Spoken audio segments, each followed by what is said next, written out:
And we are so back for our Saturday Chikahan.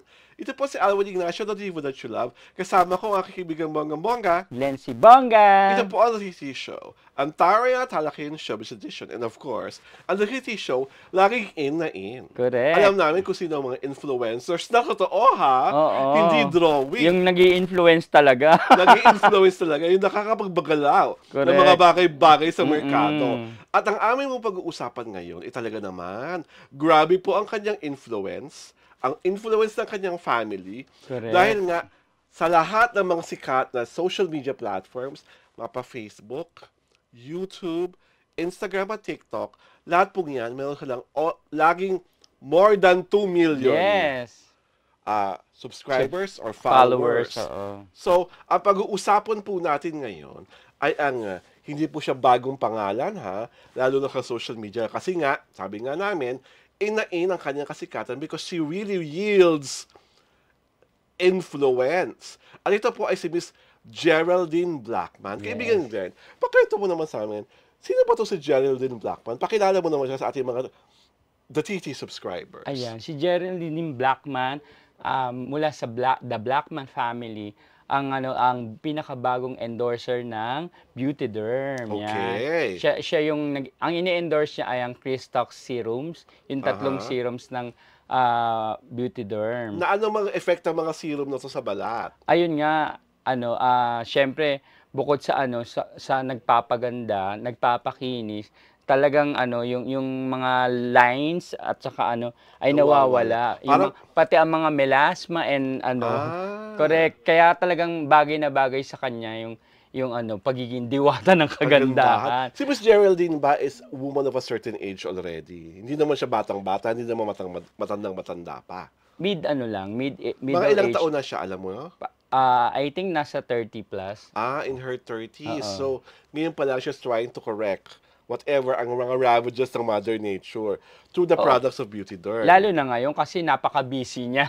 Dahil ang daming kumukuhang endorsement sa kanila, saka kumukuhang ambassador sa kanya at pati sa kanya anak na si Jet. Jet. Isa pang question, paano sila nagkakilala ni Ma'am Rhea? Ayun, kasi si Ma'am Ray is a follower siya ng The Blackman family. Okay. Ano bang napapanood sa The Blackman videos? Anong content nila? Ang content kasi nila ay yung about family. Kasi si Geraldine, married siya sa isang Australian. So, sa Australia talaga sila naka-base.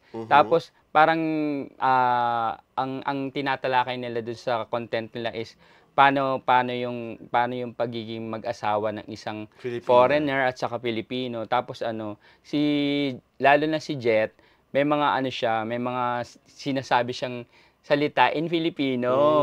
Kaya kinatuwaan ng mga netizens yung na isang Australian na bata nagsasalita ng Filipino.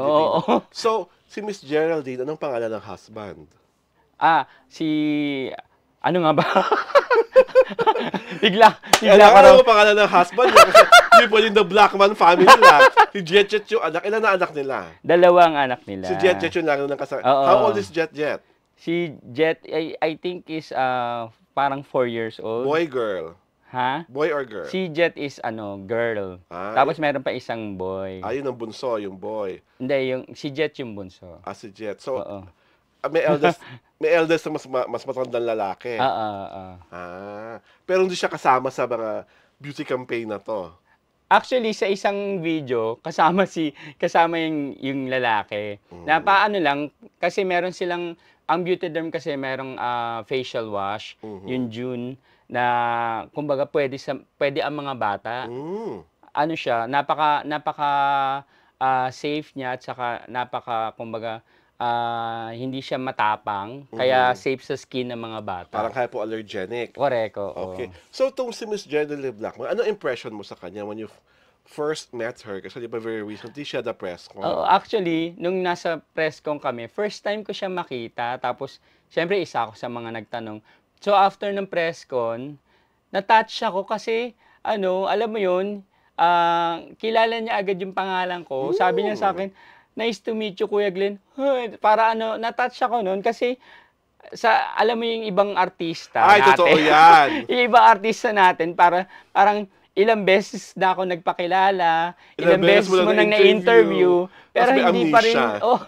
hindi ka pa rin makilala, hindi pa rin alam yung name mo. Samantalang ito si Geraldine, sobra ako na-touch kasi, alam mo yun, yung first time pa lang namin magkakilala, tapos alam niya na agad yung name ko di ba para naluluha daw. Teary-eye ka. Kaya love ko si Geraldine kasi sabi niya, nice to meet you, Kuya Glenn. Kaya ano yun.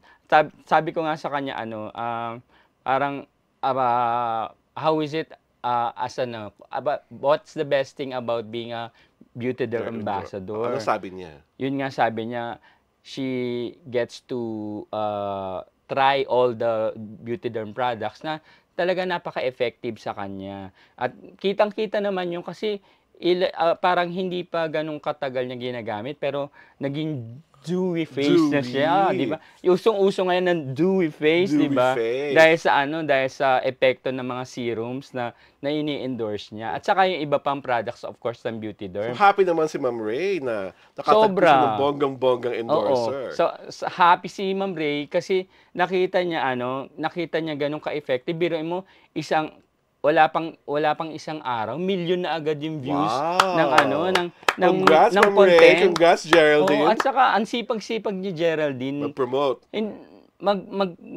Gawa ng content. Hindi katulad na, alam mo yun. Ayan na.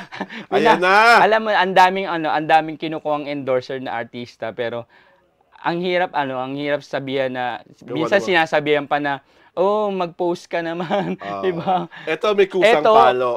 Hindi lang kusa, kundi ang dami pa. Kaya tuwan-tuwa si Ma'am Ray. At kaya naman, sabi, I heard nga na mabenta yung ini-endorse niyang product. Pati, ang daming inquiries.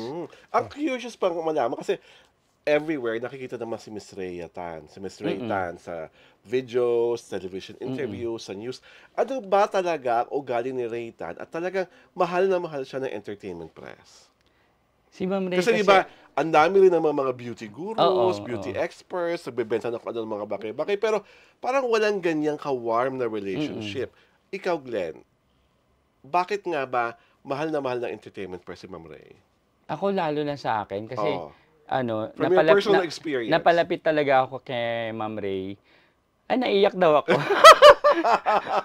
Kasi love ko talaga siya. Okay. Na, alam mo yon na yung pagiging generous niya, hindi lang yun dahil gusto kanyang bigyan or what, pero yung pagmamahal niya kasi, sincero.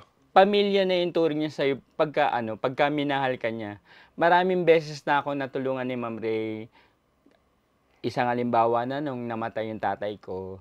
Yun. So, and marami pang ibang beses. Tapos kaya siya mahal din ng press kasi yung pinaparamdam niya yung genuine friendship at saka sincerity dun sa hindi yung PR lang. Hindi bola. Alam mo yung, hindi nabobola, hindi bolera. Kaya nasasad ako pagka may mga endorser na kumbaga hindi nagiging maganda yung pakikitungo sa kanya, ganyan. Papakilala mo natin. Ay, wag na. Kasi gusto ko pakilala, kasi nilove naman talaga sila ni Ma'am Ray. At saka yun ata ang bilin sa inyo ng Ma'am Ray na wag na, di ba? Kaya natin.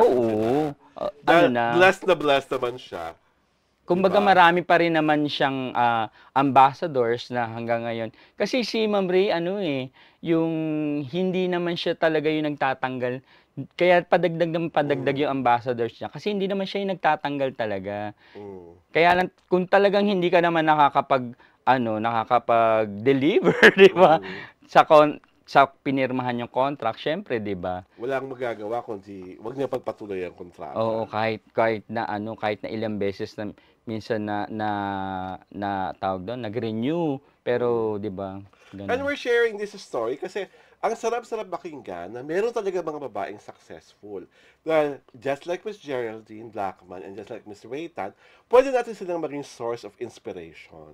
Pwede tayong mangarap na tulad nila nang simula lang sa maliit, lumaki na lumaki Correct. dahil sa prayer, sa sipag, sa tiyaga, at sa tiwala ng mga tao sa produktong kanilang ginagawa. Diba? Dahil dyan, ito po si Alwin Ignacio, the Diva That You Love. Kasama ko ang aking kaibigang Bonggang-Bongga. Then si Bongga, I love you, Ma'am Ray. Ito po ang Kitty Show, ang Tarayan at Talakayan Showbiz Edition.